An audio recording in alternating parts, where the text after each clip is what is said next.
happy. But man, we're gonna hit you off with a lightning round. So here's what we're gonna do. I'm just gonna give you some questions that people often ask us.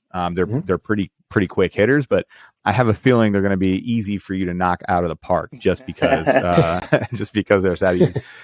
Do you recommend that students start studying ahead for the next phase? So when they are in the phase, like let's say they're in weapons and they're worried about SEER, do you recommend that they look forward and they start thinking about land nav before they're done with the phase they're in? No, focus on the phase you're in. Nice. Perfect. See, quick. That really was lightning. Wow. Bam. That's it. Lightning round. Done.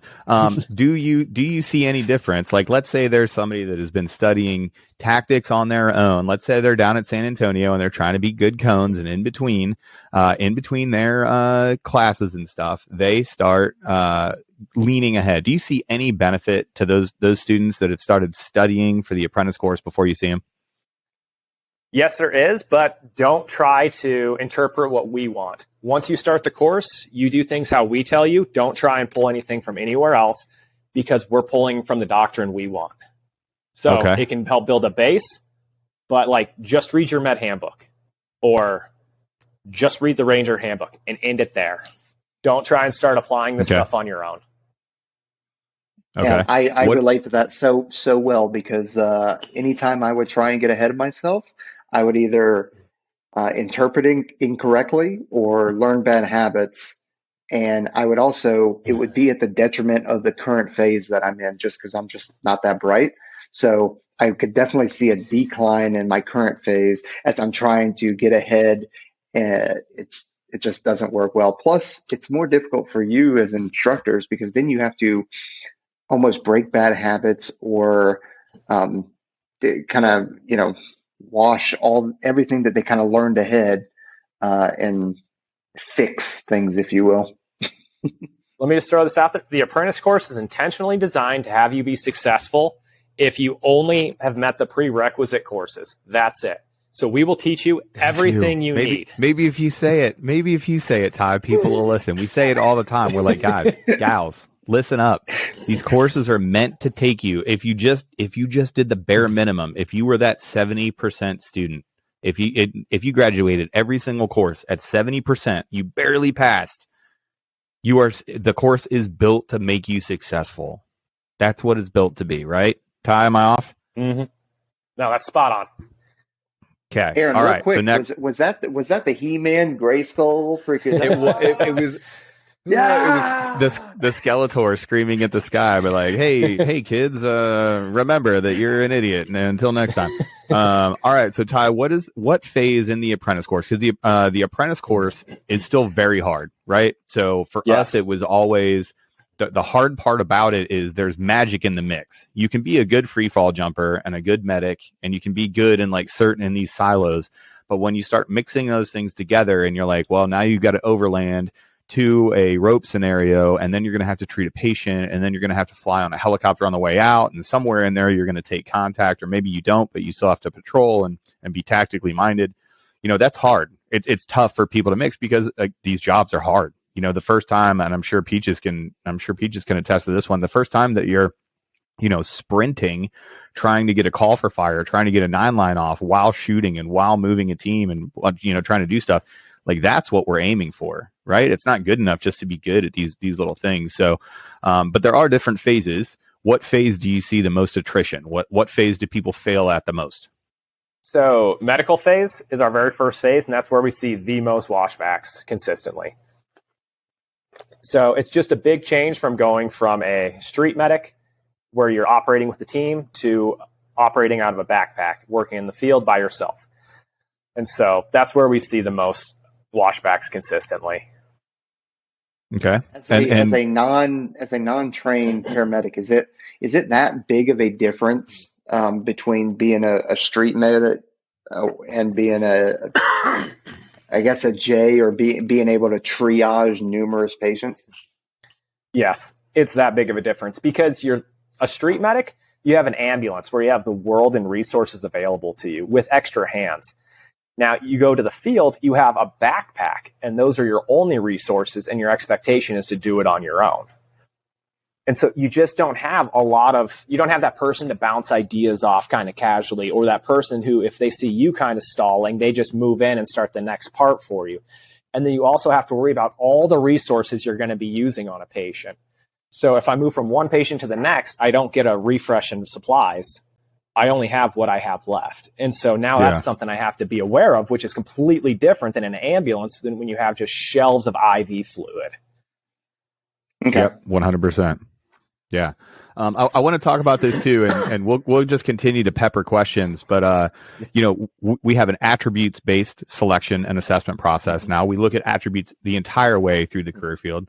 What would you say are your top 2 attributes or traits that you see from people that do really well, right? Like, so we talk about grit, teamwork, problem solving, maturity, some, emotional intelligence, some of these other attributes that we roll in. What would you say are the common, top 2, maybe top 3 traits of students that are successful? The students with maturity help a lot. And I don't mean age. I just mean being able to do things on their own. And so I say that because that carries over into everything. That means, like, hey, when I show them how to do a skill, they're going to listen. They're going to try and challenge me on it. Like, I'm instructing them on the skill they want. I'm going to test them on the skills I want. So when they challenge me, it's only hurting themselves, because we have students who do it. And so the maturity, just to be able to listen to what I'm saying, listen to how I want you to do it. But then when you go home, you also practice. I've tried to explain it to people for years. A lot of Jays leave the schoolhouse with this hobbyist mentality with how they train. Like, oh, I'm just going to go do wind tunnel. I'm just going to go have some sick jumps. I'm just going to do a random shooting course and just blast rounds. It's going to be awesome. How dare you? I'm right here. I can hear you, Ty. That's how I have a 20-year career based off of only the best training trips. Oh, God. The secret's out, everybody. The secret's out, everybody. Then you also get these guys, so on the opposite side, where it's they're like, no, like, I'm training in the profession of war. And they're like, so when I shoot, I'm going to worry about my trigger squeeze, and I'm going to practice that. I'm going to worry about trying to get my sight picture, side alignment ready to go. And all of a sudden, you'll just see these two people, like, when it comes to their skills, just completely separate. And that guy that's truly training versus this guy who's just having a good time. You're doing great. Don't worry about it. We can just edit that out. And actually, no, we can't. Yeah. We're not that good. Like, I think we talked about this earlier. Like, we're not that good at this. Yeah. So no worries. And so, like, you'll see these two, like, with that maturity level, it's so huge to where those guys that treat it like the profession of war, what they're truly training for, man, they'll just crush their peers. It's absolutely phenomenal.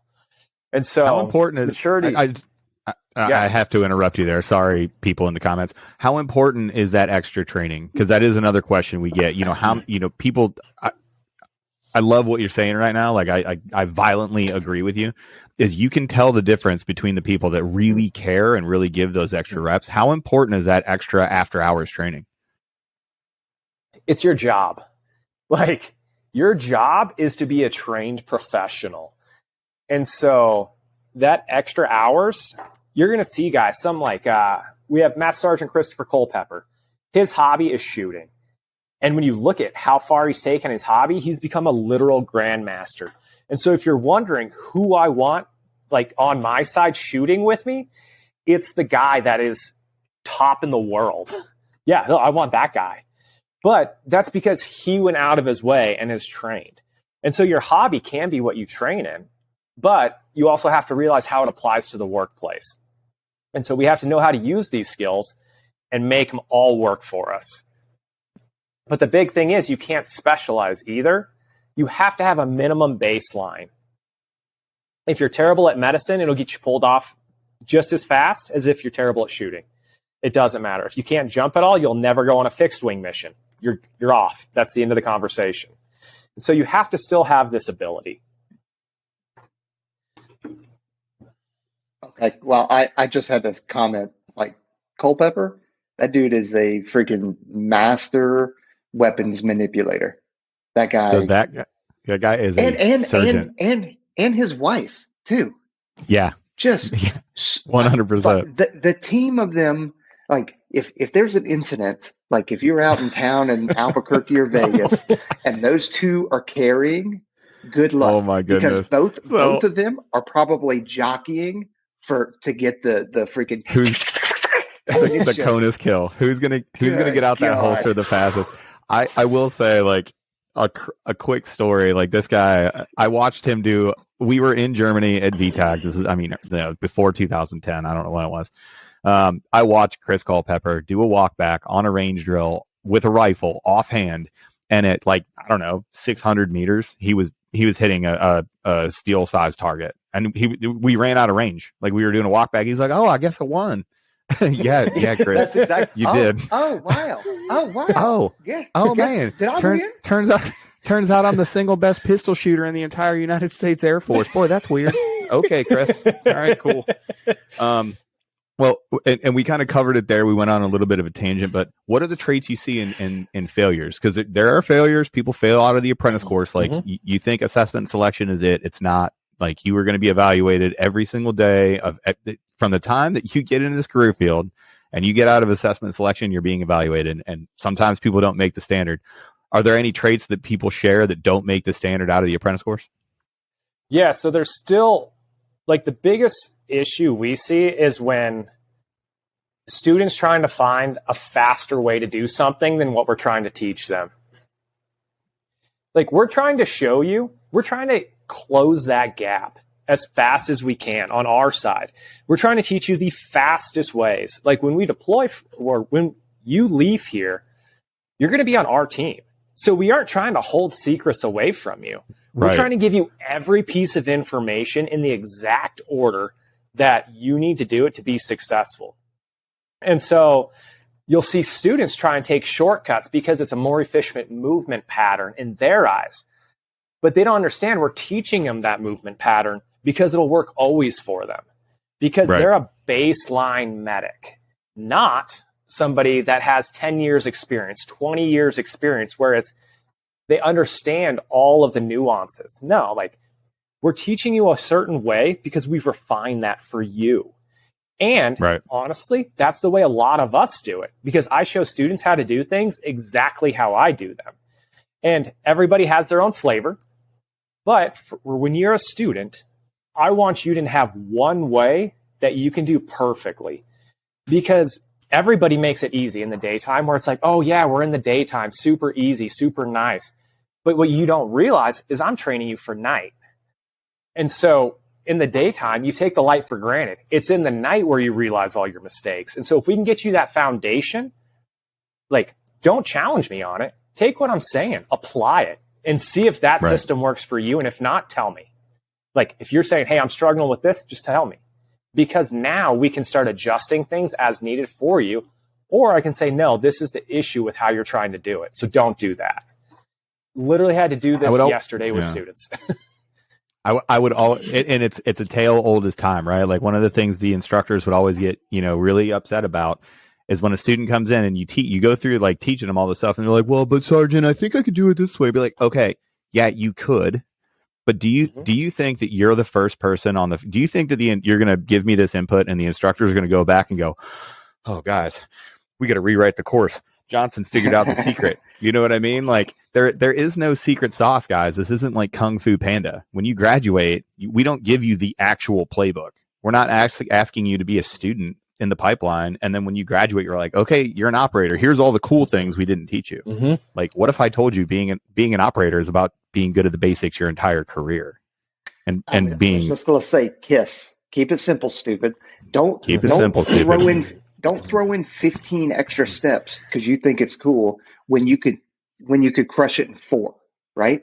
Like, and then why change up different methods of doing something for different things when 1 or 2 methods will work? Because when we're stress inoculating people, but when you're under pressure and you're under stress and something needs to happen, and maybe it's at night and you can't see, like, I'm going to do the same exact thing because I know it works for all of these different things versus, like, okay, in this weapons malfunction, I'm going to do this. Now I've got a stovepipe. Let me do this. Now I've got, like, no, if I can manipulate the weapon or whatever it is, like, pick your poison. Like, if I can do it in the same method every single way, I should do that instead of trying to change it up for every single one, because when it's at night and I can't see, or when it's like I'm just under pressure, like I'm going to fumble my way through whatever it is. Yeah, my favorite is the tactics, is watching the students come out to tactics. And usually it happens after like the first week, right? So the first week, everybody's like, okay, cool, here's your gear, whatever. And then it's that following Monday, you start looking at people, you're like, why do you have a pouch upside down on your back? Well, because Sergeant, I was in the prone, right? And I was thinking to myself, how am I going to get to a magazine? So I put a magazine upside down on my back so that I could roll over. And we're like, have you ever seen, like, listen, man, I've seen some pretty, high level tier 1 operators. Oddly enough, they don't have that. They don't do that. They don't put wacky things and sew on wacky pouches. So why do you think you are? Be like, I was just thinking, I think this is the way that I want to roll with it. Okay, my dude. I've actually seen the person that does that in real life, and it was this gal that was on on the plane with us, and we asked her, why is your mag pouch like that? She's like, oh, let me tell you, it's so that when I get down, I can hand them to you guys faster. And we're like, fair enough. That's the Say no more. Say no more, fam. You have me give them to me faster. That is fantastic. Yeah, because they're easier to pull out. I don't have to pull it out. All That's right. It. So what's your favorite part about being an instructor, man? Like what is the thing that for me, it was, you kind of already touched on it earlier. For me, it was, I didn't know that I was going to be able to influence, as many people as I did, good, bad, or indifferent, right? Whether it was like, I never want to be like Aaron, or maybe there's something about him that I want to do and I'm going to steal this thing that he does. Like, I didn't know that I was going to have that impact. What's your favorite part about being an instructor at the schoolhouse? My favorite part is when, like, you've taught students something, and then you'll hear, like, an instructor, hey, where'd you learn that? And then they'll be like, oh, Sergeant Hatcher. They're like, well, you did it right. And you're just like, yes, a student learned something from me and did it right. And some other instructor said it would look good too. Yeah. It's like, finally. I've been validated. Yes. Yeah.